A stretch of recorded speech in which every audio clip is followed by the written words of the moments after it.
नमस्कार जोहार। आमी झाड़ग्राम लोकसभा क्षेत्र থেকে আমি একজন প্রার্থী। সবাই পার্টির নামে দাঁড়িয়েছে প্রার্থী।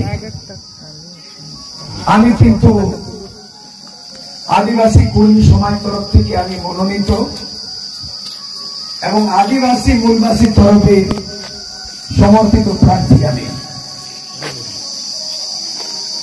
অনেক লোক হয়তো আমাকে নতুন করে চিনে না, কিন্তু আমার পরিচয় পুরো ভারতবর্ষে আছে। বিহার, বেঙ্গল, উড়িষ্যা এবং সমস্ত ভারতে, আর ভারত ছাড়া অনেক অন্যান্য পুরো দেশ বিদেশে জানে। কিন্তু আজকে প্রার্থী আমি কেন হলাম? আমি আমার ক্রম সংখ্যা, ভোটের সংখ্যা দেখবেন ওই কাগজে লেখা আছে 8 নম্বর। আর যে হাঁড়ি ছাপ আছে, এই দেখো, এই হাঁড়ি ছাপে দেখছো না, যেটা জল খাই, ভাত রান্না করি, মহি ভাজি, এই কুমারের তৈরি, আমরা মাটির মানুষ, মাটির এই হাঁড়ি, এই ছাপটাই হল আমার ভোটের ছাপ। তো এখানে মোট 12 জন প্রার্থী দাঁড়িয়েছে। তার মধ্যে টক্কর কাদের কাদের? তার মধ্যে টক্কর আছে বিজেপি কমল ছাপ, অন্যতম তৃণমূল ওই ঘাসফুল ছাপ, আর একটা এই যে আদিবাসী কর্মী সমাজের প্রার্থী সূর্য সিং বেসরা, আমার হাড়ি ছাপ। এখানে লড়াই তিনটার মধ্যে লড়াই আছে। কে কে? ওই টিএমসি, বিজেপি আর কর্মী সমাজ তরফ থেকে, আদিবাসী সমাজ তরফ থেকে সূর্য সিং বেসরা হাড়ি ছাপ। তাহলে তিনটার মধ্যে লড়াইয়ে কে জিতবে? কাকে জিতাবেন? কাকে ভোট দিবেন? 2014 সালে ওই টিএমসি উমা সোরেন জিতেছিল ওই ঘাসফুল ছাপে, মমতা ব্যানার্জির পার্টির থেকে জিতেছিল। কবে? 2014। মানে টিএমসি জিতে গেছে, ভোটে জিতেছিল এখান থেকে। আবার 2019-এ আবার বিজেপি জিতে গেল, এবারও ময়দানে আছে। তো এই যে দুটা অলরেডি জিতে গেছিল, জনতার ভোটে জিতে গেছিল, ওরা ভোট প্রচুর ভোট পেয়েছিল ওরা, তো ওদের তো ভাগ বাটা হয়ে গেছে, পেয়েছে ওরা। 2014-তে টিএমসি জিতল, 2019-এ বিজেপি জিতল। এবার আরো কি বিজেপি আর টিএমসি জিতাবে? নতুনকে চুনবে তোমরা। কর্মী সমাজের তরফ থেকে এইটাই, কেন আমাকে প্রার্থী করা হলো? আমি তো এই ঝাড়খণ্ডের ঘাটশিলার এমএলএ ছিলাম, আমি তো ঝাড়খণ্ড আলাগ রাজ নির্মাণ কর্তা, আমি তো দেশ দুনিয়ার লোক, আমাকে লোক জানে। আমাকে এই জন্য বরণ করে আনা হয়েছে যে আমি তোমাদের লড়াই লড়ব। যেভাবে যদি কোনো কেস মুকদ্দমা হয়ে যায়, তাহলে ওই কেস মুকদ্দমা কোর্ট কাছারিয়ে তোমরা লড়তে পারবে না, পাবলিক লড়তে পারবে না। কে লড়বে? উকিল। উকিলকে কেস করাতে হয়, উকিল। পক্ষ আর বিপক্ষ দুটা পার্টিরই উকিল থেকে দুজন, আর ওরা বহস করে জজের সামনে, কোর্টে, আদালতে, আইন আদালত, আর ওইখানে ফয়সলা হয়। তেমনি নিচের লেভেলের কোর্ট আছে, আরো জেলা লেভেলের কোর্ট, আরো আছে হাইকোর্ট, আরো আছে সুপ্রিম কোর্ট। এখানে নিচে লেভেলের পঞ্চায়েত ইলেকশন হয়, ওখানে পঞ্চায়েতের প্রধান নির্বাচিত হয়। এটা হচ্ছে পঞ্চায়েত নির্বাচন, নিচে লেভেলের আইন আদালতের মতো। আর একটা হলো হাইকোর্ট, প্রত্যেক রাজ্যে আছে হাইকোর্ট। ওটা ওইভাবে বিধানসভা এমএলএ ভোট হয়। এমএলএ ভোট হলে ওরা কলকাতা রাজধানীতে বিধানসভায় প্রতিনিধিত্ব করে। এই যে ভোট হতে চলেছে এটা দেশ দরবার। দিল্লি দিল্লি চলো, লোকসভা পার্লামেন্টের জন্য নির্বাচিত করার জন্য ভোট হচ্ছে এখানে। তাহলে কুর্মী সমাজের আন্দোলন চলছে, কুর্মীকে এসটি করা যাক। কেন দাবি হচ্ছে না, কুর্মী যেটা দাবি করছে কুর্মী সমাজ, এটা অলরেডি 1913 সালে কুর্মী জাতি অ্যাবরিজিনাল জাতির মধ্যে সূচিবদ্ধ ছিল। ব্রিটিশ শাসনকালে কলকাতা ছিল রাজধানী, ব্রিটিশ শাসকের রাজধানী কলকাতা ছিল। এখন ভারতের রাজধানী কোথায়? দিল্লি, পার্লামেন্ট দিল্লি। আর দেশ স্বাধীনতার আগে রাজধানী ছিল কলকাতায়। আর তারা সিমলাতে করেছিল গরম দিন, যেটা গ্রীষ্মকালীন বলে, গরম দিনের গ্রীষ্মকালীন রাজধানী ছিল সিমলা। এখন কত গরম পড়ছে এখানে। এই ভারত দেশে ওই সিমলায় বরফে ঢাকা আছে, জলজঙ্গল, জমিনেও বরফ আর পাহাড়েও বরফ।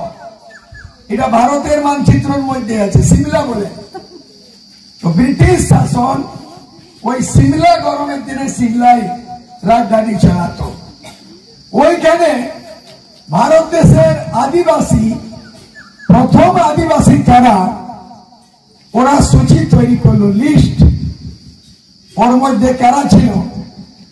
1913 সালে 13 জাতিকে আদিবাসী বলে চিহ্নিত করা হইল, মান্যতা দেওয়া হইল। আর ওর মধ্যে কে কে ছিল? সাঁওতাল, মুন্ডা, ভূমিজ, কোল, খাড়িয়া, বীরহর আর কুর্মী আর সবর। এরা সবাই মিলে 13 জাতি ছিল। ব্রিটিশের হুকুমতে, ব্রিটিশ শাসনে 13 জাতি ছিল। তাহলে কুর্মীদের ইতিহাস বলছে 1913 ব্রিটিশ শাসন।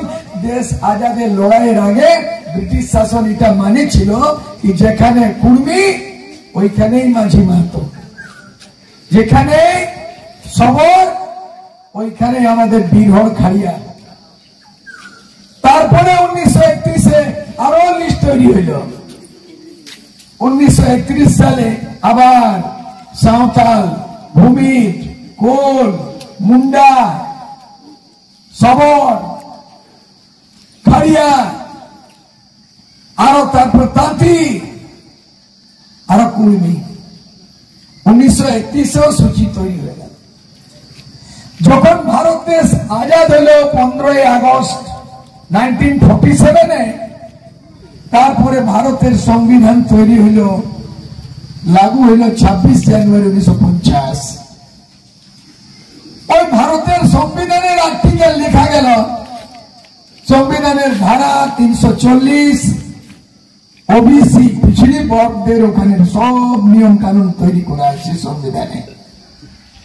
তারপরে 341 শিডিউল কাস্ট, দলিত সমাজের জাতিগত সূচি মান্যতা ভারতের সংবিধানের ধারা 341-তে লেখা আছে। তারপরে 342 ধারা সংবিধানে আদিবাসীদের কথা বলা হয়েছে। আদিবাসী কে হবে তাদের 342-এ উল্লেখ করা আছে। 1950 সালে আদিবাসী এবং দলিতের আবার লিস্ট তৈরি হয়ে গেল। 1950-এ তখন কুর্মী ফিনিশ আউট হয়ে গেল। ষড়যন্ত্র। 1913-তে কুর্মী আদিবাসী মাঝি মাহাতোর সঙ্গে একই ভাই ভাই। 1931 সালেও মাঝি মাহাতো একই সঙ্গে। তাহলে 1950-এ সবাই আদিবাসী হচ্ছে, তাহলে কুর্মী কিনে নেই হইল, বিরাট ব্যাপার। ইতিহাস জানি, তবেই তো সূর্য সিং বেসরা সব থেকে যোগ্য প্রার্থী। আমি এলএলবি নাই, আমি অ্যাডভোকেট উকিল হব। আমি বিএড পাস নাই, মাস্টার হব। এটা কি রকম? আমি এমবিবিএস নাই আর ডাক্তার হব। এটা কি করে হতে পারে? এলএলবি পাস হবে তবে উকিল হবে, এমএবিএ পাস করবে তবে প্রফেসর হবে। আমাদের এখানে নেতা টিপা চাকরিও পাবে।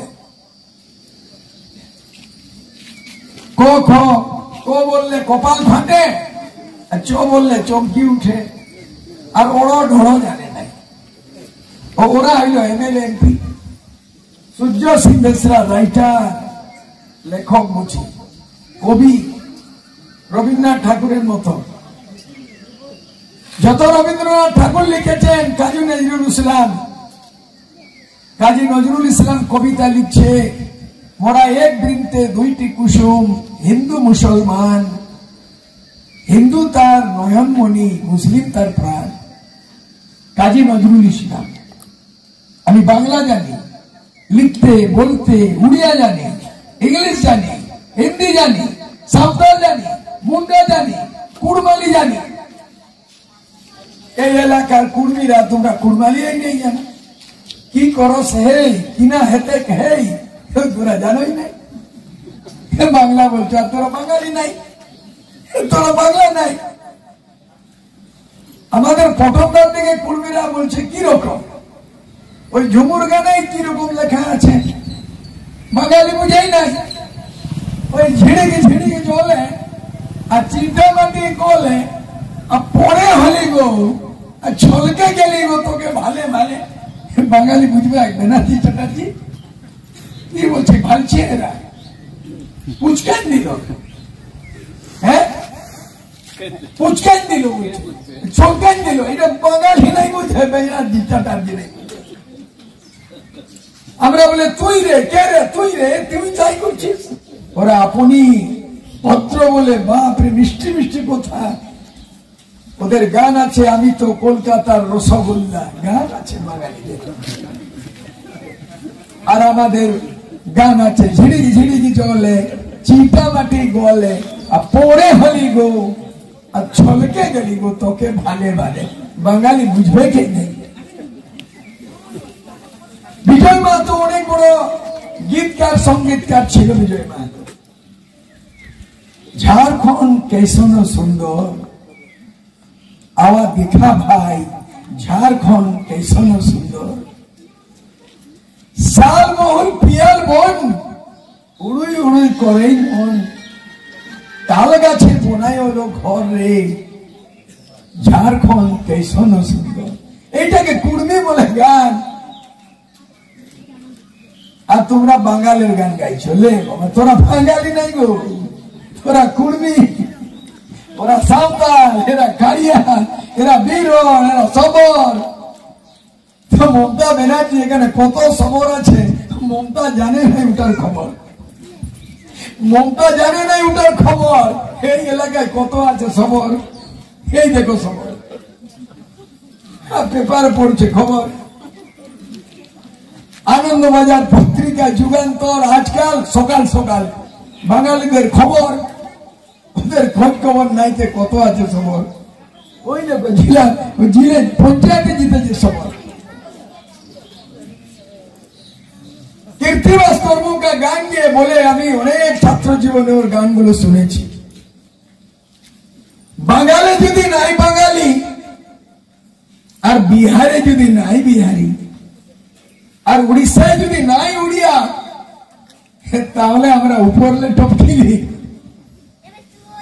এই যে বাঙাল, এটা বাঙালিদের রাজত্ব বটে।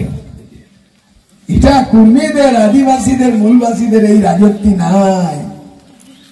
ওইদিকে উড়িষ্যা হইল উড়িয়াদের, উড়িয়া জাতি, উড়িয়া বলে, ওদের রাজ্য উড়িয়া, লেখাপড়া উড়িয়া। ওখানে বাংলা চলে নাই গো, হিন্দি নাই চলে, উড়িয়া। এখানে বাংলা হিন্দি নাই। এটা বাঙালিদের দেশ বটে, কুমারদের নাই। কুমার খামার কুর্মী। ওইদিকে বিহার, বিহারিদের, পাঞ্জাবিদের আলাদা দেশ, নরেন্দ্র মোদীদের গুজরাট, বাল ঠাকরেদের মহারাষ্ট্র, এই অসমিয়া আসাম। অনেক বড় ইতিহাস, যে যোগ্যতা ক্যান্ডিডেট না, মুরগা লড়াইয়ের মতো আগে লড়াও না, টিএমসির ক্যান্ডিডেটের সঙ্গে ভিড়াও না আমাকে। মুরগা লড়াই দেখেছে, কুকুড়া লড়াই, কুকুড়ার মতো লড়বো। মাহাতো আমাকে কাঁধ বাঁধেছে, কুর্মীরা আমাকে কাঁধ বাঁধেছে সাড়ার মতো, কুকুড়ার মতো। জীবন যাবার বলতো আমি সাড়া যখন কাঁধ বাঁধেছি লড়ে জিতকার হব। মাহাতো হইল, কুর্মী হইল কাঁধকার, আর বেসরা হইল জিতকার। এইটাই তো পরিভাষা। সূর্য সিং বেসরা জিতকার, কুর্মী সমাজ কাঁধকার, সূর্য বেসরা জিতকার। হইল না? কাঁধ বাঁধিয়েছ তোমরা, দাঁড় করাইছ, ইজ্জত বাঁচাবো তোমাদের। তোমরা এক এক ভোট দিবে, আমি ইজ্জত বাঁচাবো। যেটা জুলুস মিটিং, রেল ছেকা, রেল টেকা, রোড ছেকা, মমতাকে সবক শিখাবো আমরা, আর মোদীর কাছে হিসাব কিতাব নিব। আদিবাসী মাহাতো ভাই ভাই, আদিবাসী মাহাতো ভাই ভাই, বিজেপিকে করবো ভাই ভাই। মমতা দিদির কাছে হিসাব নিব 15 বছরের পাই পাই, বুঝলেন? মাঝি মাহাতো ভাই ভাই, আপসে কোনো লড়াই নেই, কেন লড়বো? সাঁওতাল মুন্ডা ওরা আদিবাসী হয়েছে, কেন লড়বো? কুর্মী আদিবাসী হতে চাইছে, ভারতের সংবিধানে আছে, কেন লড়বো ওদের সঙ্গে? কেন বিরোধিতা করবে ওরা? ওরা তো হমিতান, কুমার কামার সবাই আমার হমিতান। তো মাঝি মাহাতো ভাই ভাই, কমল ছাপকে বাই বাই। মাঝি মাহাতো ভাই ভাই, কমল ছাপকে বাই বাই। তৃণমূলের মমতা দিদিকে 15 বছর নিব, হিসাব কিতাব পাই পাই। মাঝি মাহাতো ভাই ভাই, এই স্লোগানটা।